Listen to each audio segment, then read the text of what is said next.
When you dare to share, you break the silence. When you dare to share, you speak your truth. When you dare to share, you use the full strength of your voice. When you dare to share, it brings opportunity to own your story. So tell it, be heard, and at the same time, your sharing is someone else's learning, inspiration, motivation, empowerment, and hope. There's always an element to each of our stories that remains a secret. For some, we feel it's a dirty little secret. Dare to share your untold story exposes these secrets in a welcoming and positive way. I encourage each of you out there to dare yourself to share what is yours to tell. When we dare, it is the courage to do something really important. Let this be a vow to each and every single one of us that we take risk, we brave, confront, and face what is, while inspiring and empowering all communities.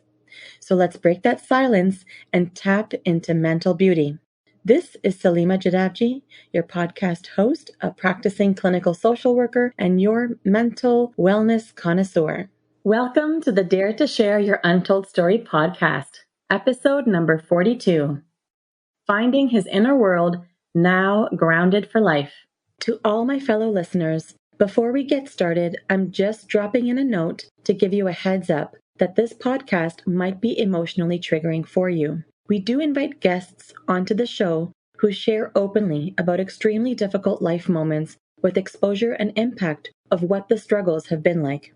The intensity of each episode could have a variable impact on your emotional and mental well-being based on your own personal story.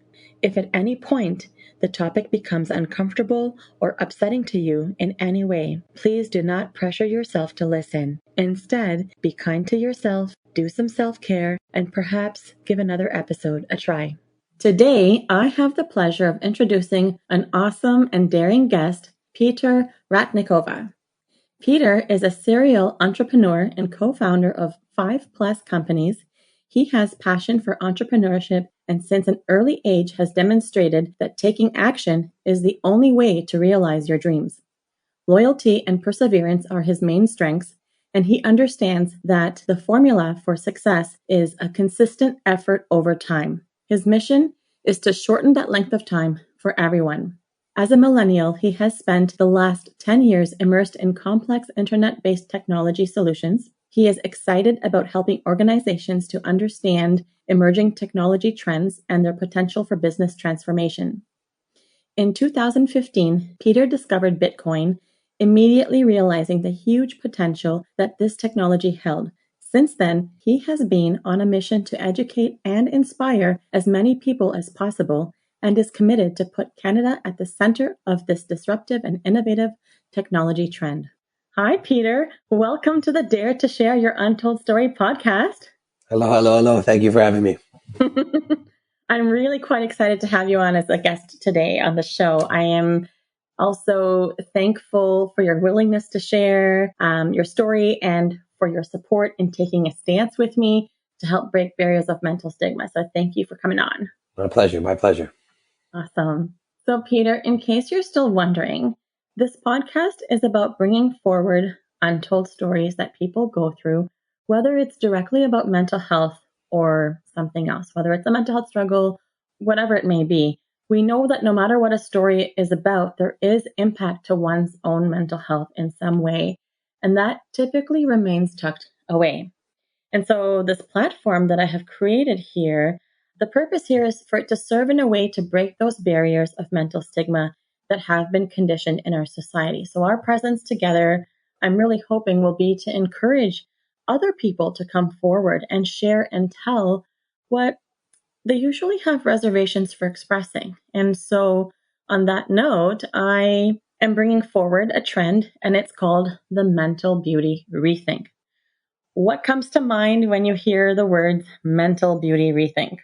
A different way of using your brain to achieve maybe perspective or a certain purpose. Mm-hmm. That's the feeling I get from the statement. Mm-hmm. How do you feel about the idea?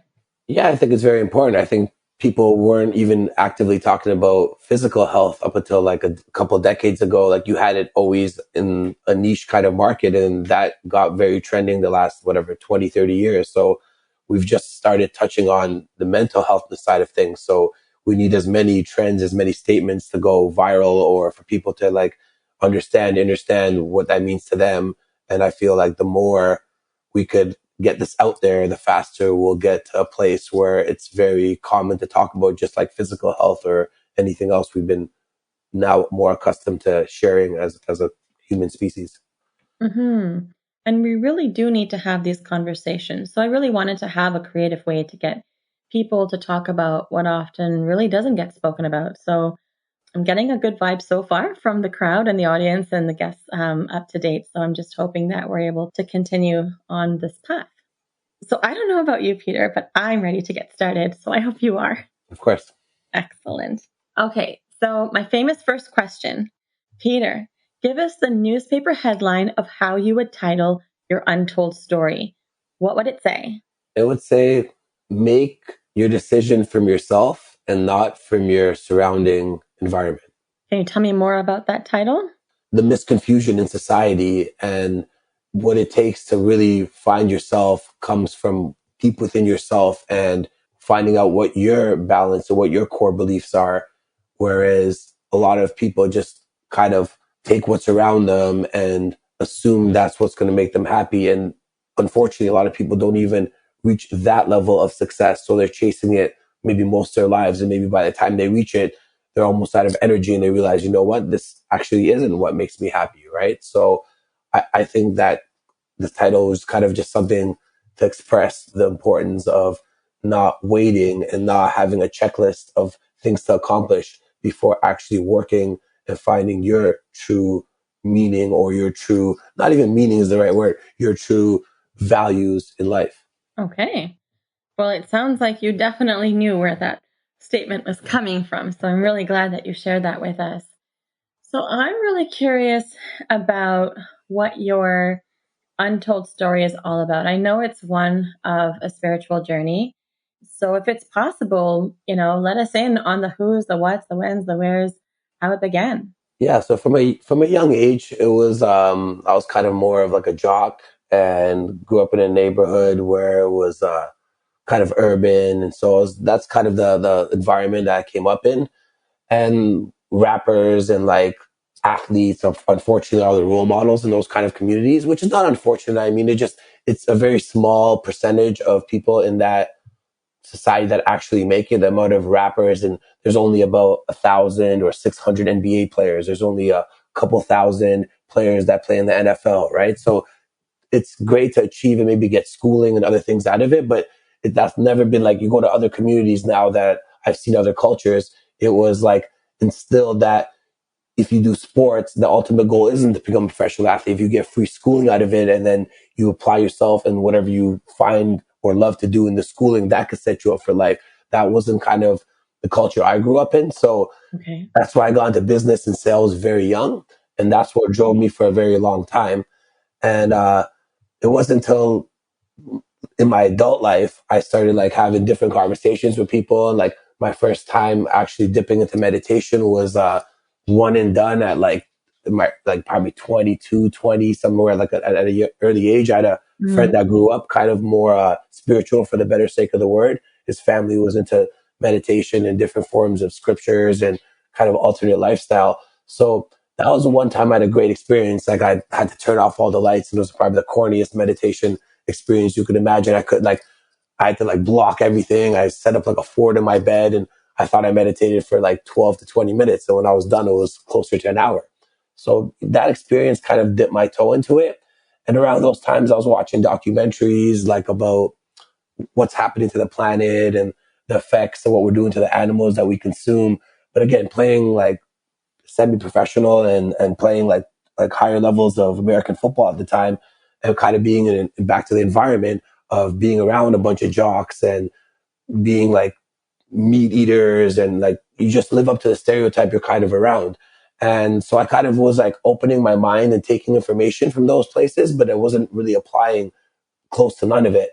And then something just just hit me at one point, and like I had another friend going through some mental health issues, and he was like teaching me, like, like things he was learning. He was recommending I go see a shrink just because he thought it was doing like such great things for him. So I didn't go as far as at that moment to go there, but I did like accept this challenge. Like he showed me a video of like a spiritual guy, like Infinite Waters is his YouTube name, and it was like he called it the 1 week vegan challenge, right? And Okay. from going from just eating literally double Big Macs with bacon on it, sometimes twice a day, Hmm. to all of a sudden doing something like the vegan challenge. Is probably about 25 years old now.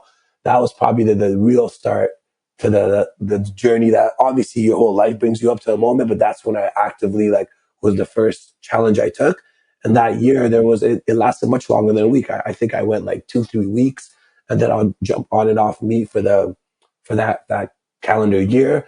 And then by the end of it, the day before I turned 26 was the last time I consumed a piece of meat intentionally. Like I'm sure it happens in some foods, but I mean, like consciously actually ate it. I got to a place where I was probably better financially than I'd been ever before, or on the doorstep of it at the time. And so now I had more time to kind of self reflect, do this meditation.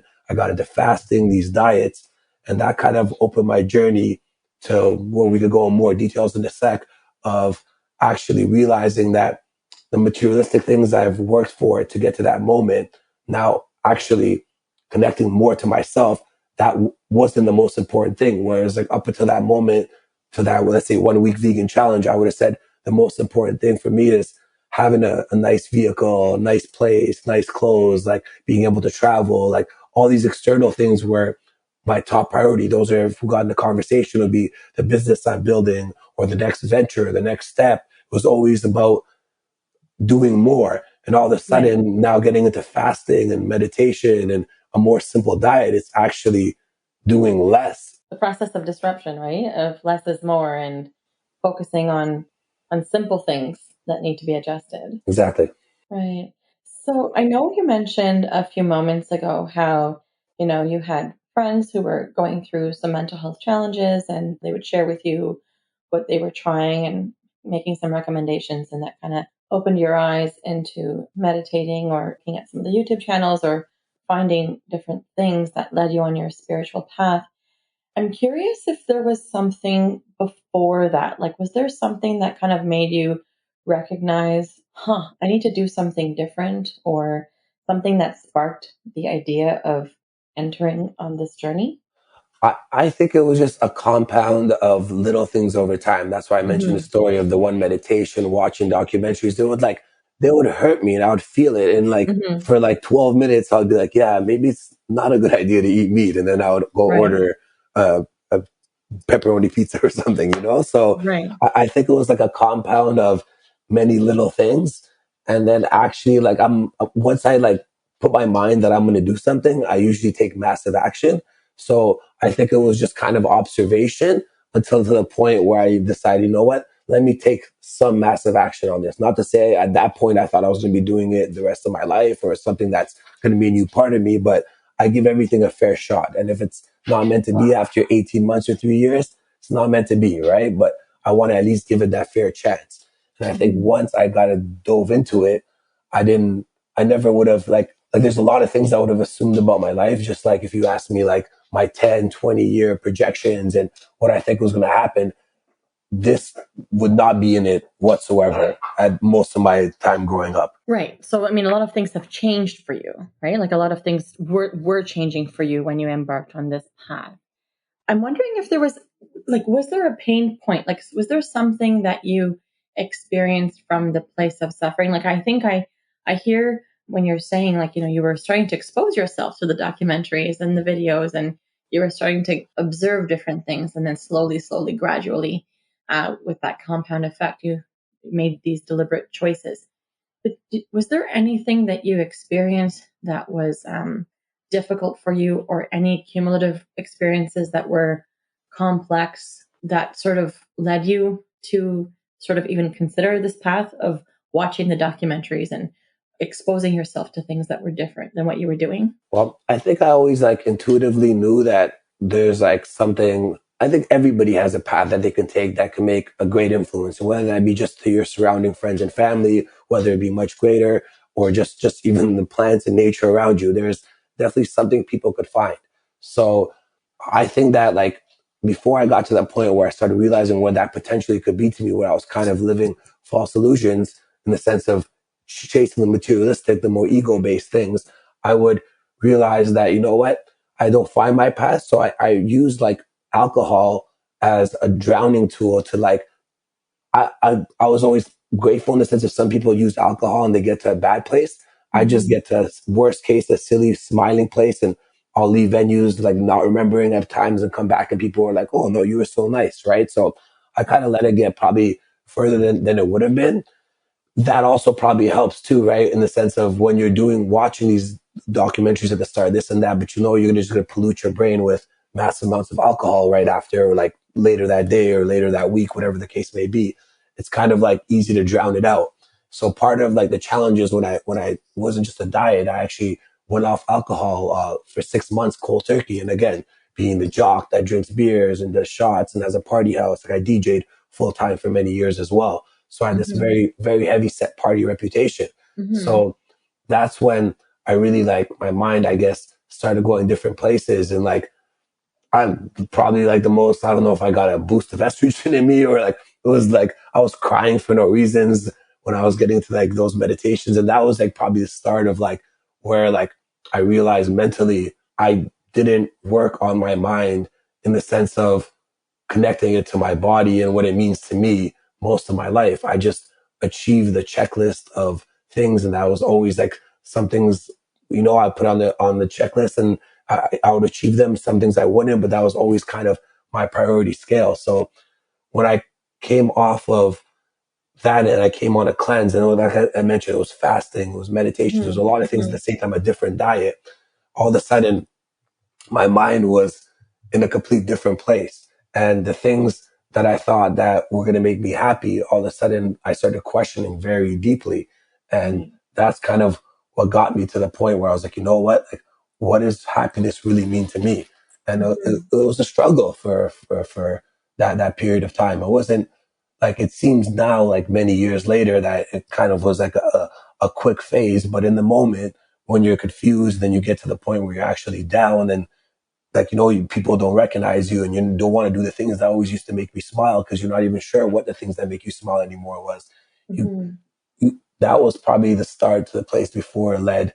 And I believe you have to have the ups and downs. Sometimes you got to go through the dark to appreciate the Mm-hmm. light. And I've been Mm-hmm. very blessed to be what I believe is happy most of my life, maybe happy for the wrong things in my perspective now, but that's the journey I had to go through to have the understanding I do this moment. Right. And what kinds of things were going through your mind when you mentioned just now that sometimes there came a time where you weren't sure what was going to make you smile anymore?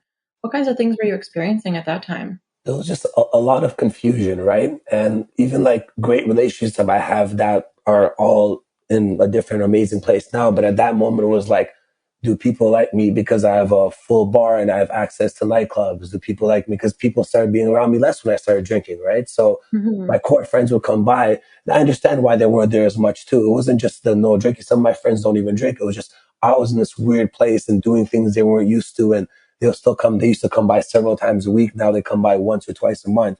So I went from having like the most social house to all of a sudden kind of like crickets in my place. And it was, yeah, it was a challenging time in the moment because now you're questioning yourself, you're questioning your friendships, you're questioning like life as a whole in the sense of what does it really mean, right? Like, Mm-hmm. and it was definitely a challenge at the time, but it was it was good. It was also a cleansing too, because I'm sure there was people that were in the category I mentioned, right? The people that Mm-hmm. I'm thinking about right now in the moment that are still around in my life, but there probably was a washing of I don't know whatever percentage or whatever number of people that they're not even my conscious. I don't even think about it anymore. That was probably some kind of cleanse that needed to go through as well, because there probably was X amount of people that were not genuinely in it for my well-being. They were in it for their own kind of personal reasons, and Right. it's not necessarily a negative thing. It was something that I believe was just meant to happen. Yeah, I mean, definitely, I hear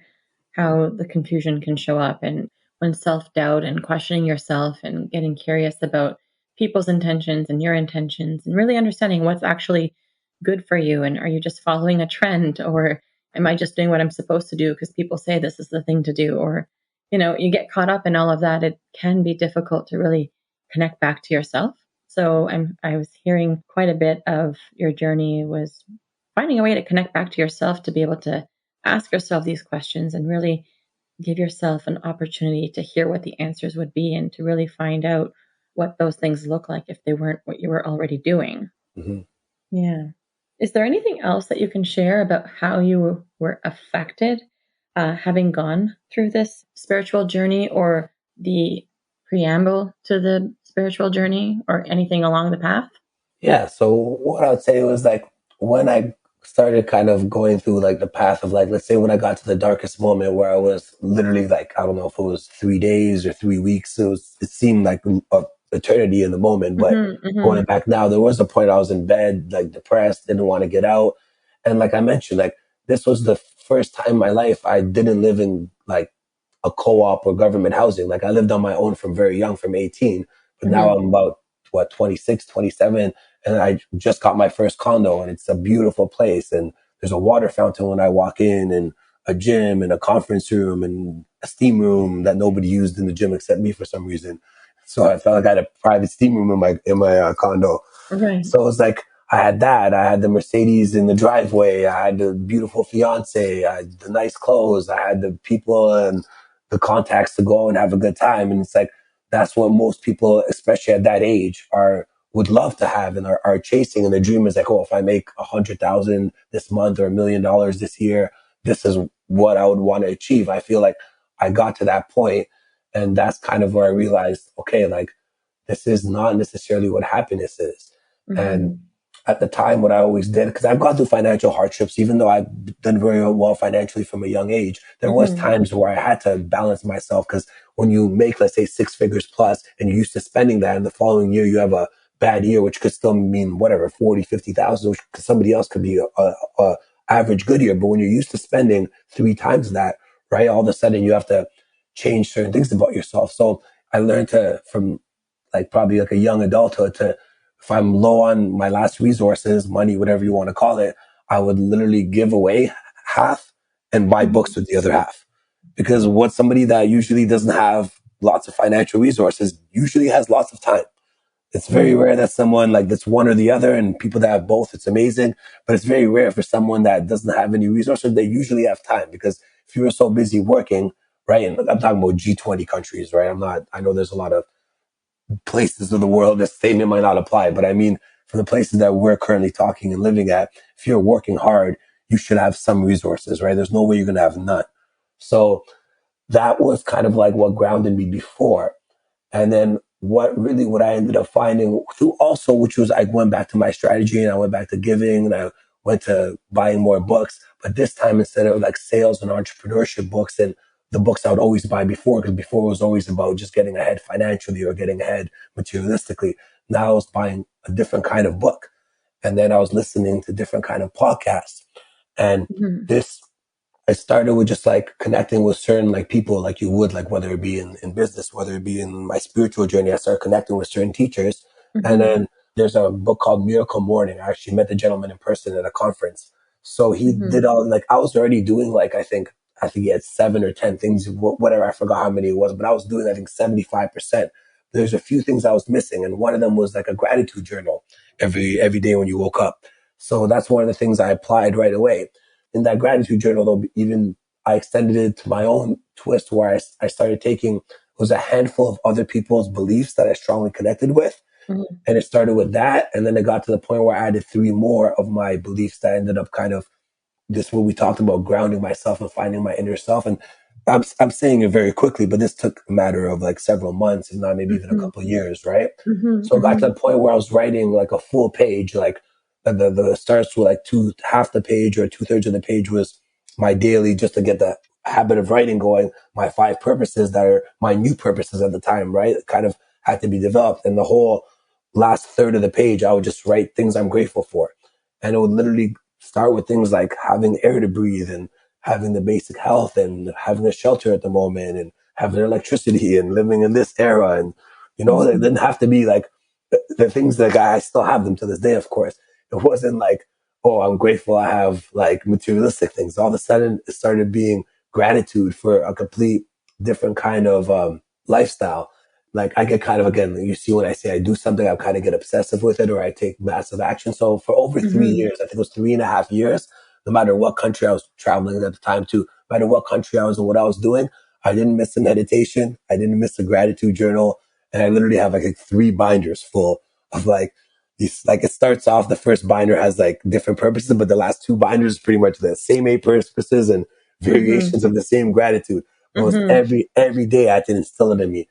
And now, like back then, I had to like sit kind of like corny with my legs crossed and typical meditation stance. But like reading Eckhart Tolle and seeing him live and having other teachers as well break down the importance of like being present all the time and not just being present in that one meditation you do for 24 minutes or an hour. Right. It's actually living present moment awareness and being kind of conscious at all times. So that's, those are the things that ended up resonating with me very, very like deeply. And to this day, like when I wake up, the first thing I'm like, whoa, I have another day at this place. I'm breathing air. You know what I mean? Like, Right. and it's massive gratitude. And I think that was the Mm-hmm. major change. You had more awareness. You built the awareness sort of got ignited for you, right? Yeah. Yeah. So after the self realization, those are the kind of, that's kind of to this day what keeps me like grounded or very happy and smiling on a daily basis. And it's like, yeah, whether I have a Mercedes on the driveway or no car, or like a friend could pick me up in his like, busted down Civic and I have a ride. Like I'm grateful for that. It doesn't have to be like Mm-hmm. these massive accomplishments to for gratitude. And that way you're Mm-hmm. also on a journey of enjoying every moment instead of thinking that, when you have this car or this place or when you reach this level in your relationship or Mm-hmm. external parameters. And eventually, if you hit all of them, you'll be surprised that happiness doesn't mean like the goals that you set achieved. Like that is a form of happiness in your path potentially, but it's not guaranteed. And I think you're talking about that happiness from within, right? So it's that genuine state of like feeling full, feeling good, feeling abundant. yes, exactly. And I believe that, that is like not having your cup grow or like having your cup expand. Mhm. That's how it happens with gratitude and love. It doesn't Mhm. happen by like hitting your head against the wall or running around with the chicken with its head cut off, working hard, like running on the rat race. Mhm. That's not actually the way to get ahead from what made me personally internally happy and living my best life is actually more actually simplifying it and finding what really makes you happy. Like for example, for the people that are not financially wealthy, it's like, well, let's say you got your goal. So you have your mansion in whatever part of the world. You could fly there on a private jet. What do you do when you get there? Right. Right? Do you go for a walk? Do you read a Mhm. book? Do you go to a nightclub? Do you go Mhm. dancing? Do you go? And once you like pinpoint that, you come to realize you could probably do that now. Like you don't need to wait to have some Right. extravagant materialistic things. You could like live your best moments already right now. And yes, you can make them more comfortable with more financial gain or more resources. But at the end of the day, you can most likely do the things that make you smile every day. Yeah, absolutely. And there's also this idea, this extension of this idea from what you've been sharing.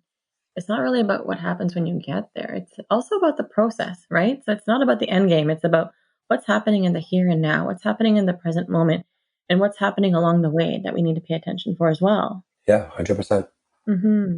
So, Peter, when people come to see me in the therapy space, people are typically in one of three places. Sometimes people are getting started on their journey, trying to figure out what they need to work on or where they need to start. Some people are in the middle, right in the thick of things, and they need help with that navigation. And some people are looking back, either trying to create some sort of closure, make sense of things, or find a way to put things in perspective so that they can move forward. What part of the journey would you say that you're in? Would you say that you're at the beginning, in the middle, or looking back? I think it's all a perspective, right? So I believe that, For yourself. For yeah, for yourself. myself, Yeah. Yeah. myself, I think I'm in the last chapter, but I'm Hmm. open in certain situations and certain circumstances, knowing that there's always new journeys, new chapters within. Even though I might be on the final stage, there's always going to be new paths and new things that are unknown to me, and they're going to still kind of apply the first and second bracket of it. Even though I Mhm. believe I'm living in the third bracket, I'm not closed off to think that there's not things that enter my life that bring me back to moments of the first and second, and bring my way back to getting like any new challenge. It's just natural to have to go through that whole process. But I believe in general, as a mental like health journey, or as a whatever, as a human being journey, I do believe that I'm on kind of the final chapter of just kind of working out kind of the nicks and finding the last little, like where I fit in. Right. Okay. So I'm curious. I mean, I'm always curious about everyone's stories when they're sharing with me. And for what I'm hearing you share, I guess I'm curious about how your untold story has affected your mental health specifically. Like I know you mentioned that, there was this darkest moment that you lived where you were feeling depressed and you couldn't get up and it felt like it was lasting a long time and there were definitely hardships that you had gone through even when things did go well. I'm wondering if you can expand or elaborate on that time, on how else you were impacted, like what emotions do you recall experiencing, or what toll did those dark moments take on your mind? Or anything that you're able to share? Yeah, it was something so different. Whereas like somebody that played American football and rode motorcycles, like got in motorcycle accidents and gotten pretty bad injuries from contact sports, I was very good with physical pain. And I had a very high pain tolerance, in my opinion, at that time.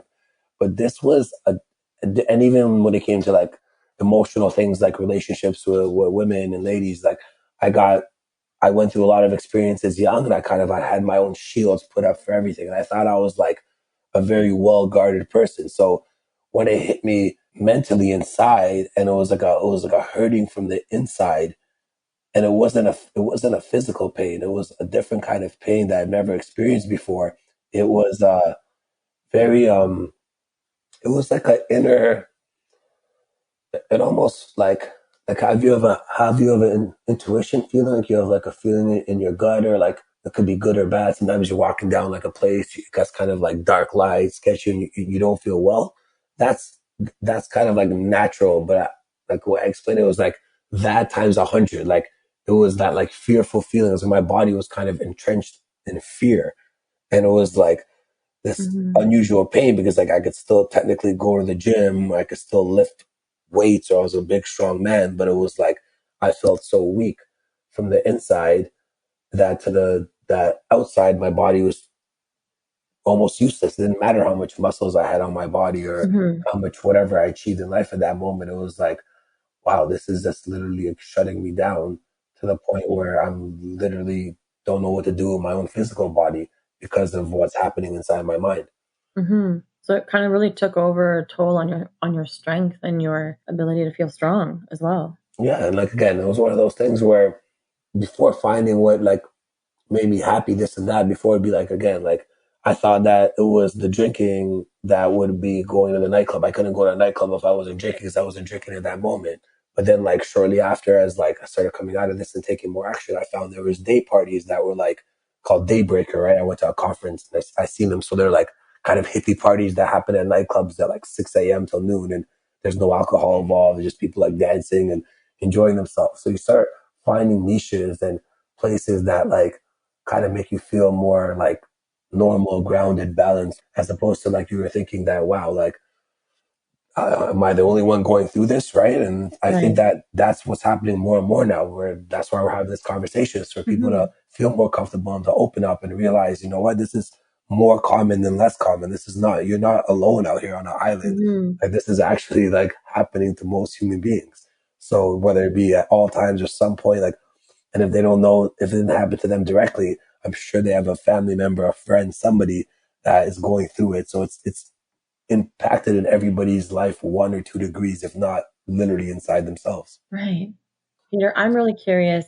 What are your key messages to the listeners of the show? What do you want them to know? I want them to know to take the time, and it doesn't have to be like some massive amount of time, but like whether it be an hour a day, whether it be a week or a month retreat, just find a quiet time to really reflect about yourself and how you feel. And again, like, it doesn't have to be gratitude, it doesn't have to be goal oriented, it doesn't, like, there's no exact, like, because I share the path that worked for me is not going to be the Mm-hmm. path that works for most people. But there is some kind of tool out there, there is some kind of exercise, right? Like somebody else, like, I like maybe meditating with my legs crossed, sitting there with a certain kind of music, but somebody else it might be walking in nature, to somebody else it might be reading a book, you know. Mm-hmm. So it's like, find what that is in your life that settles your energy or your vibration and helps you understand yourself. And that's the message that I think, instead of always working on the externals that most people in society kind of pressure us to do, like at all times, or whether it be likes with the social media, and now you get advertisement to buy this. We're in holiday season right now, so everybody's thinking about materialistic gifts. It's like, you could like write somebody like a loving letter or make them something that could be way more meaningful than going and buying something at the store for $20 to $200 that they may or may not never use, right? So Mm-hmm. I think that finding your, like, whatever, your 1 hour a day or your 1 week of the year to actually reflect about, like, what are the things that are important to you. And if everybody just did that, that would be a lot further progression of understanding, and these conversations would become more and more common because people would be like, oh yeah, when I self-reflect, this is the kind of things that I feel, you know. And then it would become a more common conversation, instead of just talking about sports, weather, concerts coming up. You know what I mean? Like, let's talk about Mm-hmm. ideas and Mm-hmm. concepts. And how do you Mm-hmm. talk about ideas and concepts is, you have to have your own ideas and concept and not just regurgitate what the media or people around you are projecting to you, right? So how do you come Mm-hmm. up with these independent ideas? Well, self-reflection and independent thought. Absolutely. I second that for sure. And I really like your message about, really focusing on the internal and less on the external. And your independent thought is a great starting point for you to share your ideas and really express your true self. So, very great messages. Thank you. So, what would you say is that game changing experience or inspiration that's close to you that really reflects your untold story? I know that you've shared that there were a couple of things along the way that came up for you that was really helpful or inspirational that anchored you to move forward. But what would you say was the most inspirational? Was there a quote? Was it a book? Was it a person, an event? What was that for you? Yeah, it was a gentleman named Stuart Wilde. Stuart Wilde. He was the first spiritual teacher I've seen making kind of jokes about still getting drunk and enjoying his life, and into business and sales, and how it's still important, but like how was he was obsessive with it. This was really down to earth and real life struggles and just real life joking and but bringing it back. Yeah, and he was like dropping jokes in the presentation, and it was like a wealth conference, but it was so spiritual. So that's kind of, I've watched that many times, and then I guess I got into, like, he only had a few videos on film on YouTube at the time. So after watching his little presentation, let's say that was only about 30 minutes or so, a bunch of times, and watching his other two, three things a few times and then connecting with him, I ended up coming across this just audio tapes. The other ones were visual. This was just audio. Hmm. And so I listened to the whole, like, it was one of those days I was fasting and meditating. So I listened to the whole thing. So at the end of the 5.5 hour tape, it was kind of like self-help, spiritual dash business, kind of why I think I connected Hmm. with him. And at the end of it, he kind of challenged to go through this guided meditation. And Hmm. I've already committed 5.5 hours listening to this guy that day. I was like, well, what's another 30 minutes of going through this, right? Just the way he went through the meditation. There's a moment I just remember, he was like, like, you're visualizing walking through a forest, and now all the, like, weeds and branches are like part of you sticking to you, and you have to, like, break free. It was a kind of like a, I don't know, it was a very powerful guided meditation. And that, from that day on, I meditated every day of my life. And then I got into, like, eventually, like, buying probably every book. At one point I had like a book. He had a tiny book. It was one of his early books called Silent Power. It was like Okay. 100 pages. Hmm. I carried that book to at least like 15 to 20 countries. Well, you were inspired by his work and his legacy and what he left behind to teach you, right? And what he was able to inspire you to get back and connected to. So that's pretty amazing. And so, what would be a cause or an organization that has been impactful to you on your journey that you would like to give a shout out to? Well, I gotta like why people misunderstand why I'm excessively passionate, especially this word is very trending and controversial in some settings, Bitcoin. But it's not Mm-hmm. about Bitcoin. It's about decentralized blockchain technology and Mm-hmm. peer-to-peer interactions. As a person that's traveled to some places that are not well off like we are in North America and other countries, like I've been to some slums and it's amazing that we have the internet and if they have Facebook, I could connect with them on Facebook, but that's still very limiting. We can't actually interact on a financial level. Like if I had a great day here in North America and I made $1,000 in a day, like why can't I just send my buddy 10 cents or $10 without it being complicated in a different part of the world where I know his whole family could eat like a lobster meal and like, like have a time of their night for what we couldn't even buy a fast food meal these days, right? Mm-hmm. So Mm-hmm. I'm very passionate about this technology of what it could do to the average person.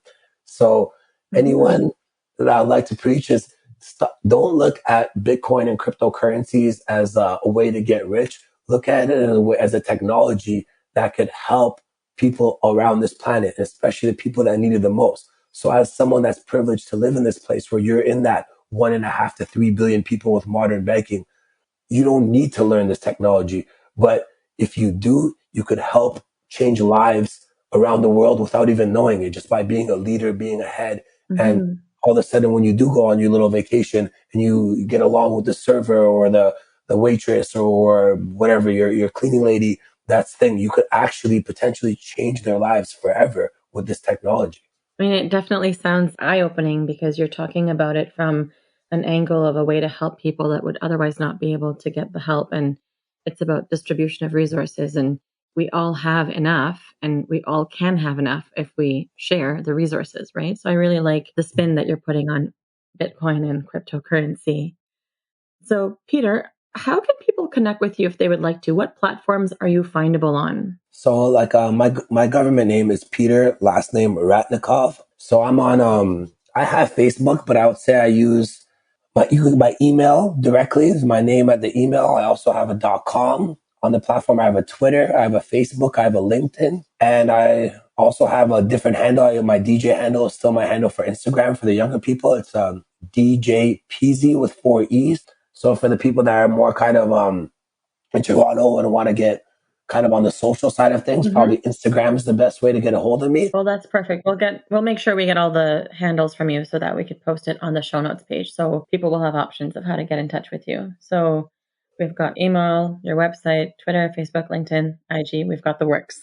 Perfect. So Peter, guess what? You have just dared yourself to share. Congratulations. How was the experience to share, Peter? It was awesome. It was great to talk about something besides just Bitcoin or cryptocurrency for a whole hour. So it was nice to Mhm. actually dive deep into something more meaningful in the longer scheme of things or more relatable to the average person. So it was very nice to share and be able to just unload like my feelings. So I'm very grateful for anyone that tunes in and listens and any tidbit you can learn or apply in your life. I'm super grateful for. And yeah, it was just awesome. Mhm. That's really great to hear, and I'm actually really grateful to have witnessed the sharing of yours. And your story has so many like multi levels, and the knowledge and experience that you were able to bring forward is just amazing. And it's just refreshing to see what the journey has been like for your success of who you've become today, and this idea of like remembering of where you came from and where you want to go and where you're going. So this clarity is so critical to keep in the forefront of your mind. And I am certain that definitely it's going to be a wonderful reminder for all of the listeners of the show. So thank you for allowing this conversation to happen and for all of your sharing. My pleasure. Thank you so much for having me. Awesome. Once again, Peter, thank you for being part of Dare to Share Your Untold Story and helping to be a voice in breaking down the barriers of mental stigma. To all of our listeners, if you like what you've been hearing on this podcast and you want to be part of breaking down barriers of mental stigma, I invite you to go wherever you are listening to the episode and hit subscribe. Leave us a comment or a review of the episode and maybe how you relate to it. To learn more about what we offer, visit www.daretoheal.co. And if you are feeling ready and brave to share, please submit your story by visiting www.daretoshare.co. Thanks for joining in.